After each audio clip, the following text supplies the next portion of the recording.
नमस्कार, जय हिंद साथियों। मैं आपका अपना शॉर्ट हैंड टीचर एक नई टॉपिक के साथ अपने यूट्यूब चैनल में आप सबका स्वागत और अभिनंदन करते हैं। और एक बात कहना चाहते हैं कि जब तक न सफल हो नींद चैन को त्यागो तुम, संघर्षों के मैदान छोड़कर मत भागो तुम, कुछ किए बिना जय जयकार नहीं होती, कोशिश करने वालों की हार नहीं होती। जी हाँ दोस्तों, कोशिश करने वालों की हार नहीं होती। तो ठीक है, आज हम इन्हीं लाइनों के साथ अपना वक्तव्य को विराम करते हैं और एक नई टॉपिक से आपको अवगत कराते हैं। और उस टॉपिक का नाम है शॉर्ट हैंड की जॉब में, या जब हम स्टेनोग्राफर बनते हैं तो उसकी जॉब में हमें पेमेंट क्या मिलती है। शॉर्ट हैंड की जॉब में हमें पेमेंट क्या मिलती है, आज थोड़ा सा हम लोग उस पर चर्चा करेंगे और उसका अवलोकन करेंगे थोड़ा कि इसमें हमें आमदनी कितनी होती है, तनख्वाह इसमें कितनी मिलती है। और इसके विभिन्न पद प्रचलित हैं। उन्हीं पदों में से कुछ पद को हम आपके सामने लिखे हुए हैं, पहले से लिख रखे हुए, ताकि आपका समय कम लगे। ठीक है, तो आइए देखते हैं। जो शॉर्ट हैंड की जॉब में हमारा जो कुछ है उसमें यह है कि APS, ASI, SSC group C, SSC group D, UPSSC, high court, Allahabad high court से कुछ पद आते हैं, तो उस पर चर्चा कर रहे हैं। और भी ढेर सारे पद आते हैं, उसमें इतना बोर्ड में जितना सीमित हो पाया हमने उतना नाम लिख दिया। और भी बहुत सारे पद प्रचलित हैं, आइए कुछ डिस्कस किया जाए। तो बात यह है कि हमने ग्रेड पे लिख दिया है, बेसिक पे लिख दिया है और लेवल लिख दिया है, कौन किस लेवल की जॉब है। ठीक है, तो APS अपर निजी सचिव या एडिशनल प्राइवेट सेक्रेटरी अपर निजी सचिव, इसका जो ग्रेड पे होता है 4800 होता है, 4800 होता है। और इसका जो बेसिक जाता है 47,600। ठीक है, और 1,51,000 तक जाता है, 1,51,100 रुपये तक जाता है। ये जो है लेवल 8 की जॉब है, ठीक है, ये जो है लेवल 8 की जॉब है। और इसमें DA अभी जुलाई महीने में जो DA 55 से 58 रिवाइज हुआ, तो 58% DA, ये पहली वाली सैलरी में 58% DA जोड़ लेंगे, HRA जोड़ लेंगे, होम रेंट अलाउंस और ट्रैवलिंग अलाउंस को जोड़ के जो अपना पेमेंट बनती है उसमें से 10% निकाल देंगे NPS के रूप में।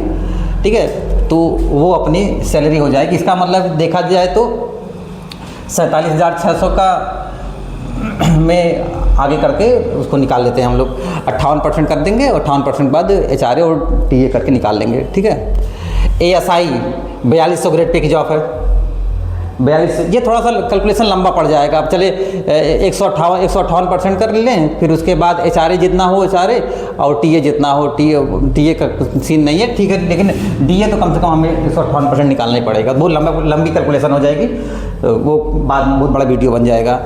ASI अपना 4200 ग्रेड पे की जॉब है, 4200 ग्रेड पे है। इसका जो बेसिक बनता है 9,300 से 34,800 के आसपास बनता है। ठीक है, ये उत्तर प्रदेश वाली वैकेंसी है, इस कारण से ऐसा लिख रहा है। SSC ग्रुप C 4200 और 4600 की जॉब है, 4200 और 4600 की जॉब है। इसका जो बेसिक बनता है 35,400 से 1,12,400 तक जाता है। ये ग्रुप 6 की नौकरी है, ग्रुप 6 की नौकरी है। ठीक है, SSC group D 2400 grade pay है, SSC group D 2400 grade pay. इसका जो बेसिक बनता है अपना 25,500 से शुरू होता है। ये अपना 81,100 तक जाता है, 81,100 तक। UPSSC 2800 की ग्रेड पे की जॉब है, 2800 ग्रेड पे की जॉब है। ठीक है, ये जाती है 29,200 से शुरू होती है। 29,200 में 58% का DA, HRA प्लस TA 29,200 में 158%, 158 गुणा कर लेंगे, जितना आएगा उसमें HRA और TA जोड़ करके अपना सैलरी निकाली जाएगी। और वो लेवल 5 की जॉब है, लेवल 5 की जॉब है। और इलाहाबाद हाई कोर्ट और दूसरे प्रदेश के हाई कोर्ट है ना, तो उसमें ये 2800 ग्रेड पे की जॉब है। वही 5200 ने बताया कि फिर ये इलाहाबाद हाई कोर्ट जो है 2800 ग्रेड पे लेवल 5 की जॉब है। तो उदाहरण के तौर पे हम समझते हैं कि किसी भी जॉब में हमें लगभग तनख्वाह कितनी मिलेगी। उदाहरण के तौर पे समझते हैं कि तनख्वाह कितनी मिलेगी किसी भी जॉब में। तो हम इस वक्त UP-SSC में 2 वैकेंसियाँ प्रचलित हैं UP-SSC की, एक 333 वाली और दूसरी 1224 वाली। तो आइए UP-SSC का उदाहरण लेते हैं। तो UP-SSC में जैसे हमने नौकरी ज्वाइन की तो 2800 ग्रेड पे की नौकरी है। 2800 UP-SSC स्टेनो जो है 2800 ग्रेड पे की नौकरी है। तो इसमें जो हमारा पहले महीने का जो बेसिक बनकर तैयार होता है ये 29,200 का बेसिक बनकर तैयार होता है। ठीक है, इसमें हमारा DA 58%, तो इसमें हम गुणा करेंगे DA का 158% है ना, ये निकल के हमारा आ जाएगा लगभग 46 के आसपास। हाँ 46,000, 13 और 6 ये निकल के आ गया। और फिर हम इसमें जोड़ेंगे HRE प्लस हाउस या home rent, house rent allowance जोड़ेंगे 2400। इसमें हम जोड़ेंगे 2400 का HRE।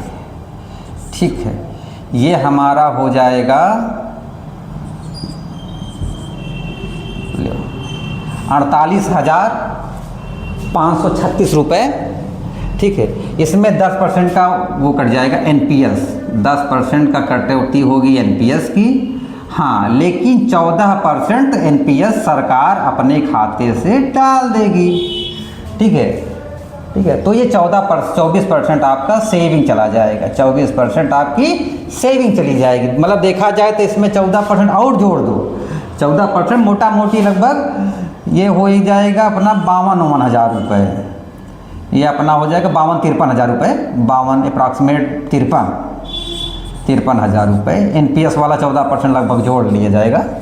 ठीक है, लगभग 53 हज़ार के आसपास की सैलरी। तो मतलब अगर आप UP-SSC का स्टेनो बनेंगे तो अभी के सीन के जब पे कमीशन 7 लगा है, जब पे कमीशन जो है 7वां पे कमीशन है, ठीक है, और 8वें पेमेंट पे कमीशन पे लोगों का अनुमान है कि 1.83।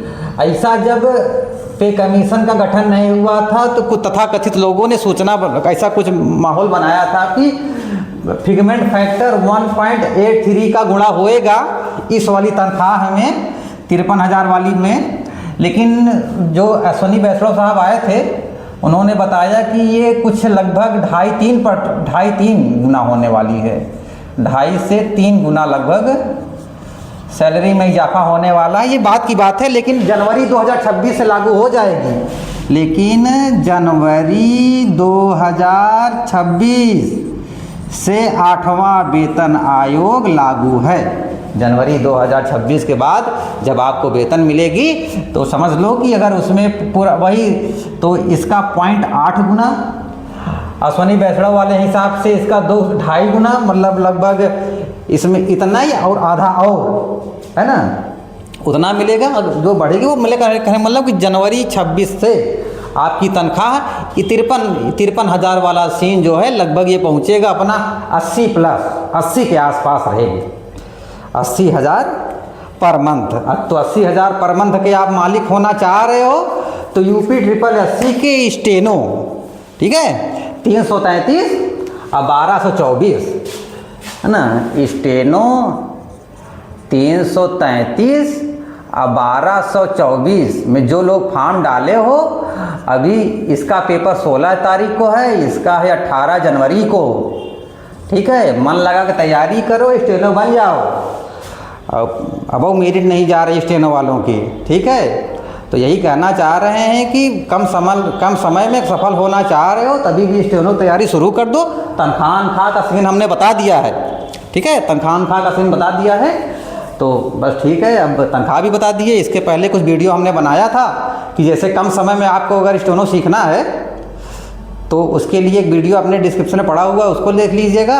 और जैसे कभी कभार बच्चे किस माध्यम में स्टेनो का चयन, मतलब किस माध्यम में स्टेनो पढ़ना चाह रहे हैं, तो अगर उसमें समस्या आ रही हो तो हमने एक वीडियो उसका भी बनाया है कि स्टेनो किस का मीडियम, स्टेनो शॉर्ट हैंड पढ़ने का माध्यम का चुनाव कैसे करें, है ना। उसके लिए बड़ा बढ़िया एक प्रॉपर वीडियो बनाया है कि हिंदी में चयन करना चाहते हैं कि इंग्लिश में चयन करना चाहते हैं। वो भी आपने डिस्क्रिप्शन में सब वीडियो पड़ा हुआ है, आप जाइए देखिए, हमारे यूट्यूब चैनल सब वीडियो पड़ा हुआ है। और शॉर्ट हैंड से रिलेटेड जिसको जो क्वेरी है ना, जिसको जो क्वेरी है, अगर आप हमसे पूछना चाह रहे हो, हमारा व्हाट्सअप नंबर सब पड़ा हुआ है, या कमेंट कर सकते हो, हमको फ़ोन कर सकते हो, हमारे व्यक्तिगत नंबर पर हमें जानकारी दे सकते हो, पूछ सकते हो, ठीक है। तो ठीक है दोस्तों, हम आपके साथ बने रहेंगे शॉर्ट हैंड की क्लासेस में, और जो महत्वपूर्ण जानकारियाँ होंगी आपको दिया जाएगा, ठीक है। धन्यवाद, धन्यवाद।